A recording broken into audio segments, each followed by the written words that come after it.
Hello friends, good afternoon. तो आज के क्लास में हम लोग कंप्लीट मैराथन देखेंगे हिस्ट्री का। और इसमें हम लोग मौर्य वंश, गुप्त वंश, जैन धर्म, बौद्ध धर्म से रिलेटेड सारे क्वेश्चन करेंगे। करीबन 80 क्वेश्चन करेंगे, तो इसलिए आपको वीडियो पूरा देखना है। और ये यूपी ट्रिपल एस सी पेट के लिए बहुत ही इंपॉर्टेंट है, इसलिए वीडियो को प्लीज़ पूरा देखिएगा। और नए चैनल पे हैं तो प्लीज़ चैनल को सब्सक्राइब कर लें और शेयर कर दीजिए। चलिए पहले क्वेश्चन से स्टार्ट करते हैं। तो पहला क्वेश्चन आपका क्या है कि सारनाथ स्तंभ का निर्माण किसने करवाया था? तो सारनाथ जो स्तंभ है उसका निर्माण आपके अशोक ने करवाया था। तो करेक्ट आंसर होगा ऑप्शन नंबर बी। आपके सिलेबस में अशोक, चंद्रगुप्त द्वितीय, समुद्रगुप्त ये सब स्पेशली मेंशन है। तो इन लोगों से रिलेटेड क्वेश्चन हम लोग अच्छे से करेंगे ताकि आपका 100% सही जाए। चलिए क्वेश्चन नंबर सेकंड देखते हैं कि अशोक का अपने शिलालेखों में सामान्यतः किस नाम से जाना जाता है? तो अशोक को अपने शिलालेखों में सामान्यतः प्रियदर्शी या देवानाम प्रिय के नाम से जाना जाता है। तो करेक्ट आंसर होगा option number C. Question number third है कि मुद्रा राक्षस किसकी रचना है? तो मुद्रा राक्षस किसकी रचना है? तो मुद्रा राक्षस विशाख दत्त की रचना है। तो करेक्ट आंसर होगा option number C. Question number four है कि मौर्य वंश के किस शासक को अमित्र घात के नाम से जाना जाता है? किसके नाम से? अमित्र घात के नाम से जाना जाता है। तो बिंदुसार को अमित्र घात के नाम से जाना जाता है। करेक्ट जवाब होगा option number C. Question number 5 देखते हैं।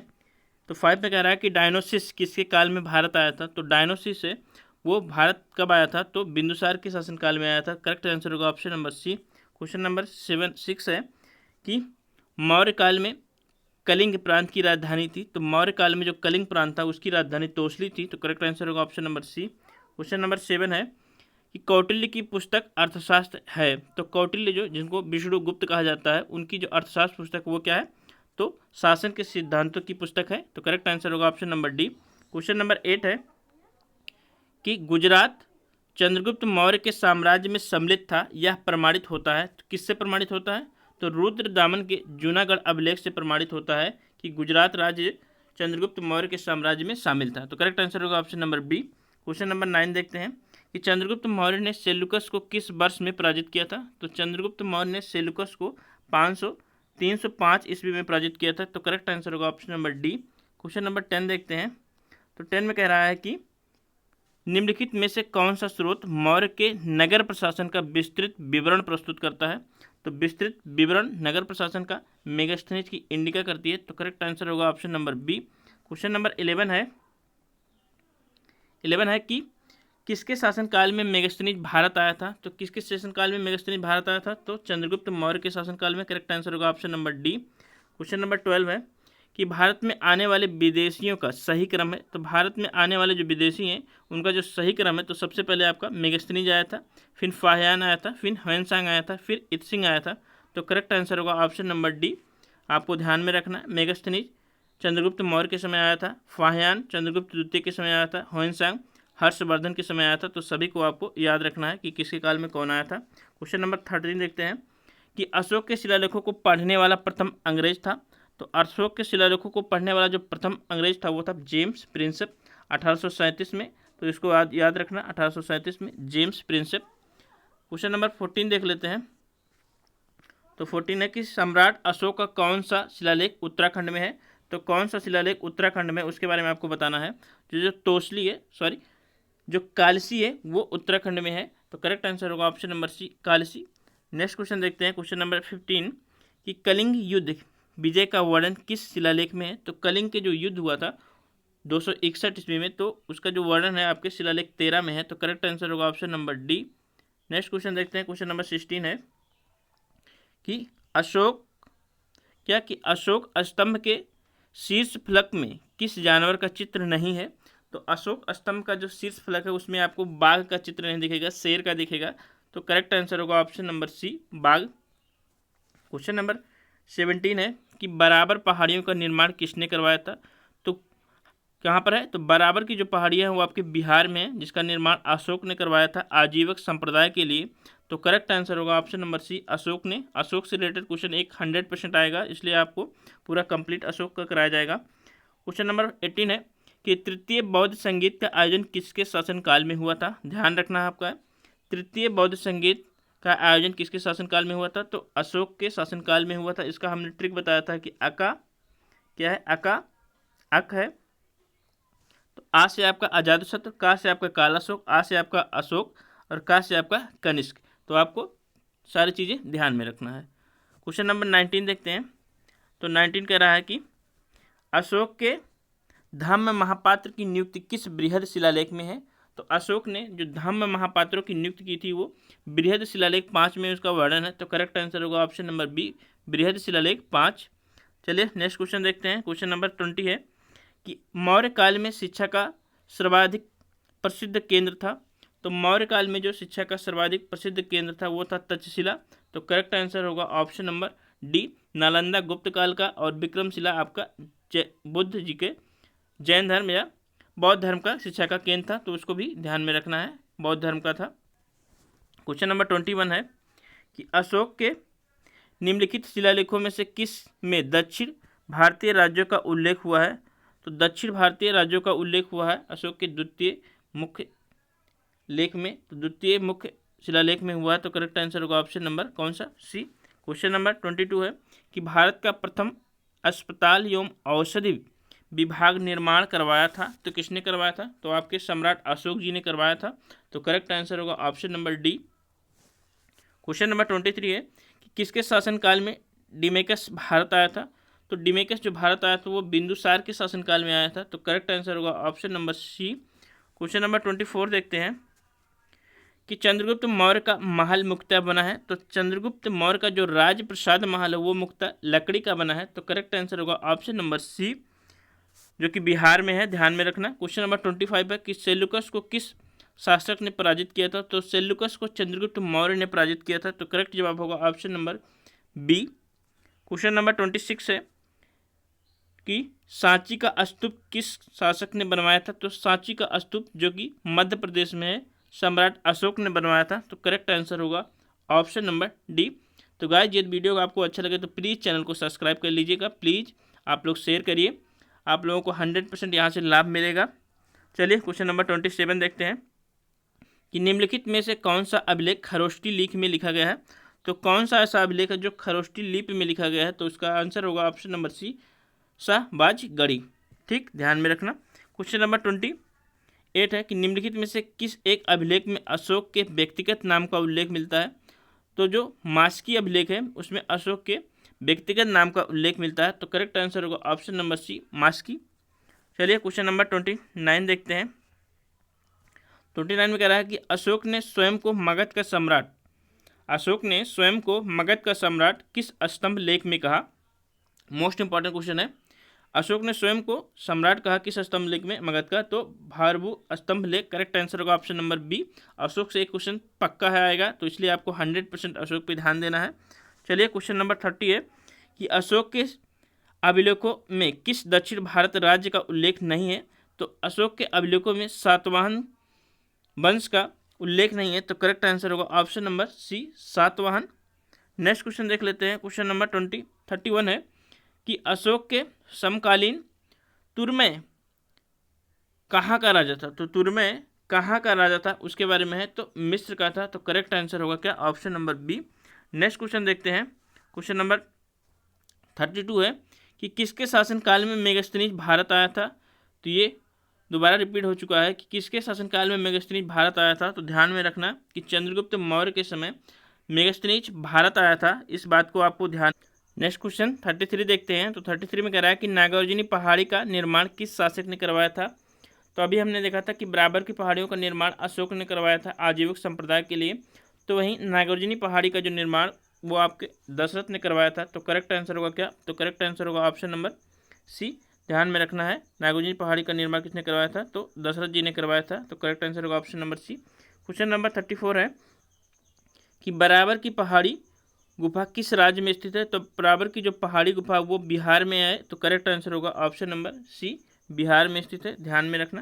क्वेश्चन नंबर 35 है कि सम्राट चंद्रगुप्त मौर्य का प्रसाद महल कहाँ स्थित है। तो सम्राट चंद्रगुप्त मौर्य का जो प्रसाद महल है जो कि शुद्ध लकड़ी का बना हुआ है, तो वो पाटलिपुत्र में स्थित है, बिहार के। तो करेक्ट आंसर होगा ऑप्शन नंबर बी।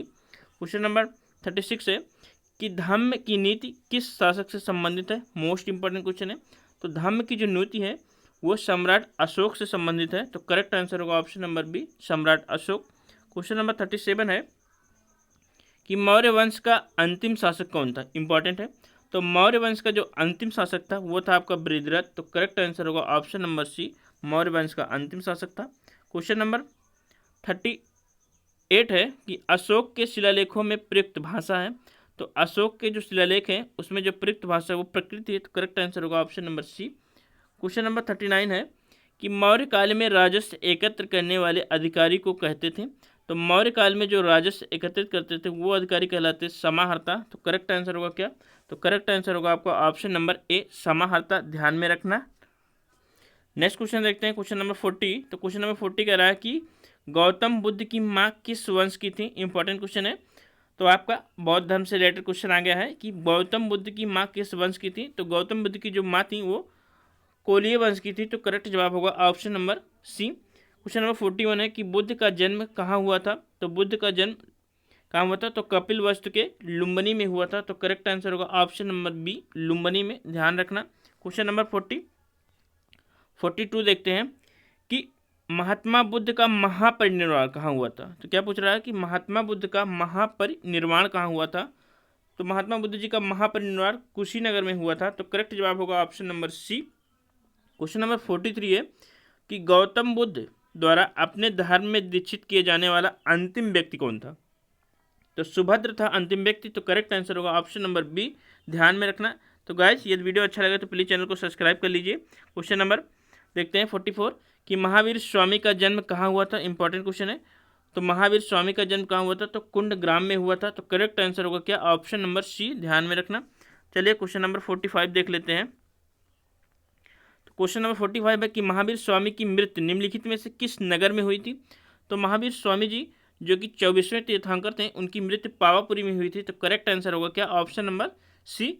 चलिए क्वेश्चन नंबर 46 देखते हैं कि जैन धर्म में पूर्ण ज्ञान के लिए किस शब्द का प्रयोग किया गया है। तो जैन धर्म में पूर्ण ज्ञान के लिए कैवल्य का यूज किया गया है। तो करेक्ट आंसर होगा option number D. Question number 47 है कि महावीर स्वामी को किस नदी के तट पर ज्ञान की प्राप्ति हुई थी। तो महावीर स्वामी को ऋजुपालिका नदी के तट पर ज्ञान की प्राप्ति हुई थी। तो करेक्ट आंसर होगा क्या, option number B. Question number 48 है। तो गाइस ये रिवीजन क्लास है इसलिए हम लोग आराम से पूरा अच्छे से देख रहे हैं, क्विक रिवीजन कर रहे हैं। आप लोगों को ये वीडियो पहले मिल चुका है एक बार अच्छे से। तो क्वेश्चन नंबर 48 है कि जैन संप्रदाय में प्रथम विभाजन के समय श्वेतांबर संप्रदाय के संस्थापक थे। तो श्वेतांबर संप्रदाय के संस्थापक कौन थे। तो करेक्ट आंसर होगा ऑप्शन नंबर बी, स्थूलभद्र। तो आपको ध्यान में रखना है कि श्वेत क्या होता है, तो धूल जो होती है वो श्वेत होती है। तो आपको स्थूल से धूल याद रखना है, तो स्थूलभद्र हो जाएगा।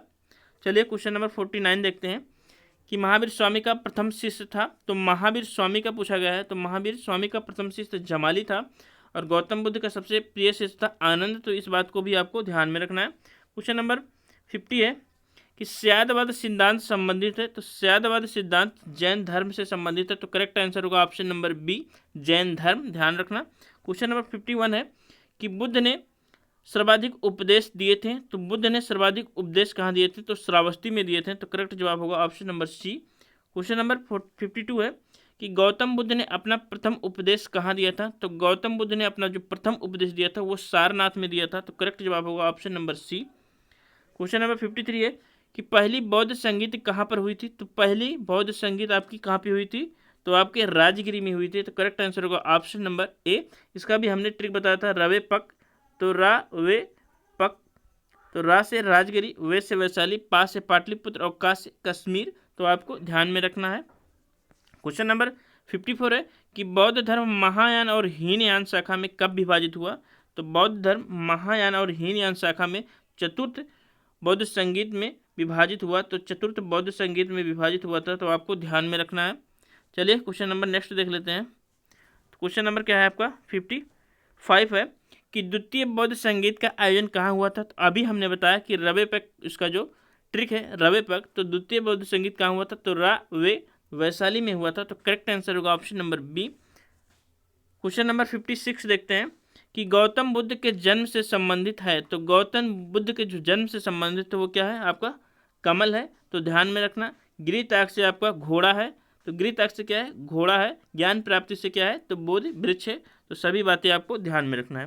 क्वेश्चन नंबर 57 है कि क्षणिकवाद का प्रतिपादन किसने किया था। तो क्षणिकवाद का प्रतिपादन बुद्ध जी ने किया था। तो करेक्ट आंसर होगा ऑप्शन नंबर सी, बुद्ध। चलिए नेक्स्ट क्वेश्चन देख लेते हैं। क्वेश्चन नंबर 58 है कि बुद्ध की खड़ी प्रतिमा निम्न में से किस काल में बनाई गई थी। तो बुद्ध की जो खड़ी प्रतिमा बनाई गई थी वो कुषाण काल में बनाई गई थी। तो आपको ध्यान में रखना है कि कुषाण काल में बनाई गई थी। तो करेक्ट आंसर होगा option number D. Question number 59 है कि बौद्ध शिक्षा का केंद्र था। तो बौद्ध शिक्षा का जो केंद्र था वो था आपका विक्रमशिला। तो करेक्ट आंसर होगा option number C, Vikramshila. Next question देख लेते हैं। नेक्स्ट क्वेश्चन आपका है क्वेश्चन नंबर 60 है कि विनय पिटक संबंधित है। तो आपको ध्यान में रखना है कि विनय पिटक नियम से संबंधित है। किससे? तो नियम से संबंधित है। तो करेक्ट आंसर होगा ऑप्शन नंबर क्या? Option number C. Sutta Pitaka आपके शिक्षा से संबंधित है और अभिधम्म पिटक आपके दर्शन से संबंधित है, फिलॉसफी से संबंधित है। तो इस बात को भी आपको ध्यान रखना है। क्वेश्चन नंबर 61 है कि निम्नलिखित में से किसने मूर्ति पूजा की नींव रखी। क्या रखी? कि मूर्ति पूजा की नींव किसने रखी? तो बौद्ध धर्म ने रखी थी। तो करेक्ट आंसर होगा ऑप्शन नंबर कौन सा? तो ऑप्शन नंबर डी होगा। क्वेश्चन नंबर 62 देखते हैं कि जैन धर्म के 23वें तीर्थंकर का नाम क्या है। तो जैन धर्म के जो 23वें तीर्थंकर थे वो थे आपके पार्श्वनाथ, ऋषभदेव आपके प्रथम तीर्थंकर थे और 24वें तीर्थंकर थे महावीर स्वामी जी। तो सभी बातों आपको ध्यान में रखना है। क्वेश्चन नंबर 63 है कि कल्प सूत्र के रचनाकार का क्या नाम है। तो कल्प सूत्र की जो रचना की थी किसने की थी? तो भद्रबाहु जी ने की थी। तो करेक्ट आंसर होगा option number B, Bhadrabahu. Question number 64 देखते हैं कि जैन धर्म के सेकेंड तीर्थंकर अजीतनाथ का प्रतीक चिन्ह क्या है। तो आपको बताना है कि अजीतनाथ का प्रतीक चिन्ह क्या है। तो अज हाथी। तो करेक्ट आंसर होगा ऑप्शन नंबर बी, हाथी। नेक्स्ट क्वेश्चन देख लेते हैं। अगला क्वेश्चन देखते हैं क्वेश्चन नंबर 65 देख लेते हैं चल के। तो चलिए स्टार्ट करते हैं। क्वेश्चन नंबर 65 में क्या कह रहा है कि इससे पहले आप लोग ये वीडियो को पहली बार देख रहे हो तो प्लीज़ चैनल को सब्सक्राइब कर लें। गाइज आपको 20 से 25 मिनट में कहीं भी 80 क्वेश्चन नहीं मिलेगा आपको। तो ये मेरी गारंटी है, इसलिए आपको छोटे से समय में अपना समय भी बचाकर आराम से तैयारी कर लेना है। तो क्वेश्चन नंबर 65 देख लेते हैं कि विसेंट स्मिथ ने किसको भारत का नेपोलियन कहा। इंपॉर्टेंट क्वेश्चन है। तो किसको भारत का नेपोलियन कहा था? तो समुद्रगुप्त जी को कहा था। तो करेक्ट आंसर होगा क्या? ऑप्शन नंबर बी, आपका गुप्त वंश है। नेक्स्ट आपका है कि गुप्त वंश के किस शासक ने महेंद्रादित्य की उपाधि धारण की थी। तो गुप्त वंश के किस शासक ने महेंद्रादित्य की उपाधि धारण की थी? तो कुमारगुप्त ने महेंद्रादित्य की उपाधि धारण की थी। तो करेक्ट आंसर होगा option number C. Question number 67 है कि गुप्त वंश के किस शासक का संबंध भीतरी स्तंभ लेख से है। तो अस्कंद जो गुप्त हैं उनका शासन, उसका जो संबंध है वो है भीतरी स्तंभ लेख से। तो करेक्ट आंसर होगा option number C. Question number 68 है कि दिल्ली में स्थित मेहरौली स्तंभ लेख किस शासक से संबंधित है। तो दिल्ली में जो स्थित है मेहरौली स्तंभ लेख वो है आपके चंद्रगुप्त द्वितीय, जिनको चंद्रगुप्त विक्रमादित्य कहा जाता है। तो करेक्ट आंसर होगा option number C. Question number 69 देखते हैं। तो चंद्रगुप्त द्वितीय ने किस शक राजा को पराजित किया था। इंपॉर्टेंट क्वेश्चन है। तो चंद्रगुप्त द्वितीय ने रुद्र सिंह तृतीय को पराजित किया था। तो करेक्ट आंसर होगा option number C. Question number 70 है कि चंद्रगुप्त द्वितीय के नवरत्नों में कौन शामिल नहीं है। इंपॉर्टेंट क्वेश्चन है। तो चंद्रगुप्त द्वितीय के नवरत्न में आपके पतंजलि जी शामिल नहीं है, ये पुष्यमित्र शुंग से संबंधित हैं। तो करेक्ट आंसर होगा option number D. Next question आपका 71 है कि फाहियान गुप्त वंश के किस शासक के शासनकाल में आया था। तो किस शासक के शासनकाल में आया था फाहियान? तो चंद्रगुप्त द्वितीय के शासनकाल में आया था। चंद्रगुप्त प्रथम के समय में मेगास्थनीज जी आए थे, तो उसको भी आपको ध्यान में रखना है। क्वेश्चन नंबर 72 है कि गुप्त वंश के किस शासक को सिक्के पर बीड़ा बजाते हुए दर्शाया गया है। तो गुप्त वंश के जो शासक हैं समुद्रगुप्त, उनको सिक्के पर बीड़ा बजाते हुए दर्शाया गया है। तो करेक्ट आंसर होगा option number A. Question number 73 देखते हैं कि गुप्त वंश के किस शासक ने परम भट्टाधारक की उपाधि धारण की थी। किसकी? परम भट्टारक की उपाधि धारण की थी। तो समुद्रगुप्त ने परम भट्टारक की उपाधि धारण की थी। तो करेक्ट आंसर होगा ऑप्शन नंबर सी। तो समुद्रगुप्त से रिलेटेड एक क्वेश्चन भी आ सकता है। नेक्स्ट है आपका 74 कि मथुरा का स्तंभ लेख व शिलालेख किस शासक से संबंधित है। तो मथुरा का जो स्तंभ लेख और शिलालेख है वो चंद्रगुप्त द्वितीय से संबंधित है। तो करेक्ट आंसर होगा option number A. Question number 75 है कि गुप्त वंश के किस शासक ने मयूर आकृति की रजत मुद्रा जारी की। तो मयूर आकृति की जो रजत मुद्रा जारी की थी वो किसने की थी? तो कुमारगुप्त जी ने की थी। तो करेक्ट आंसर होगा option number A. Question number 76 देखते हैं। तो मृच्छकटिकम किसकी रचना है। तो मृच्छकटिकम जो रचना है वो शूद्रक की है। तो करेक्ट आंसर होगा option number C, Shudraka. Next question आपका है क्वेश्चन नंबर 77 है कि गुप्त वंश का अंतिम शासक कौन था। तो गुप्त वंश का जो अंतिम शासक था वो आपका था कौन सा। तो करेक्ट आंसर होगा ऑप्शन नंबर कौन, ऑप्शन नंबर डी, विष्णुगुप्त। तो गुप्त वंश के अंतिम शासक थे विष्णुगुप्त जी। तो करेक्ट आंसर होगा ऑप्शन नंबर डी, ध्यान में रखना। क्वेश्चन नंबर 78 है कि किस वंश के काल में स्तूप का निर्माण होना कम हो गया। तो किस वंश के काल में स्तूपों का निर्माण होना कम हो गया। तो गुप्त वंश के काल तक आते आते स्तूपों का निर्माण होना कम हो गया, हालांकि तब भी बहुत से स्तूप बने। नेक्स्ट क्वेश्चन आपका है 79 कि मध्य प्रदेश में स्थित उदयगिरी की गुफा किसके संरक्षण में बनाई गई थी। तो मध्य प्रदेश में स्थित जो उदयगिरी की गुफा है वो चंद्रगुप्त द्वितीय के संरक्षण में बनाई गई थी। ध्यान में रखना, उड़ीसा में भी उदयगिरी की गुफा स्थित है। नेक्स्ट क्वेश्चन आपका है, आज का लास्ट क्वेश्चन है बट नॉट लिस्ट। कल भी मैराथन क्लास चलेगा हिस्ट्री का ही, टॉप 100 क्वेश्चन देख लेंगे, उसमें हम लोग पूरा कंप्लीट हो जाएगा। नेक्स्ट है आपका 80 नंबर क्वेश्चन कि सारनाथ का धार्मिक स्तूप किस वंश से संबंधित है। तो सारनाथ का जो धार्मिक स्तूप है वो गुप्त वंश से संबंधित है। तो करेक्ट आंसर होगा ऑप्शन नंबर डी, गुप्त वंश। तो आशा करते हैं वीडियो आपको अच्छा लगा होगा। तो प्लीज़ यदि वीडियो अच्छा लगे तो शेयर करें और चैनल को सब्सक्राइब कर लें। आप लोगों को हर क्लास का मैराथन क्लास मिल जाएगा, आराम से आप लोगों की तैयारी हो जाएगी। जिसने अभी कुछ नहीं पढ़ा है वो भी ये क्वेश्चन देखकर आराम से क्वेश्चन पूरा का पूरा कर सकता है, 5 के 5 क्वेश्चन। थैंक यू, धन्यवाद।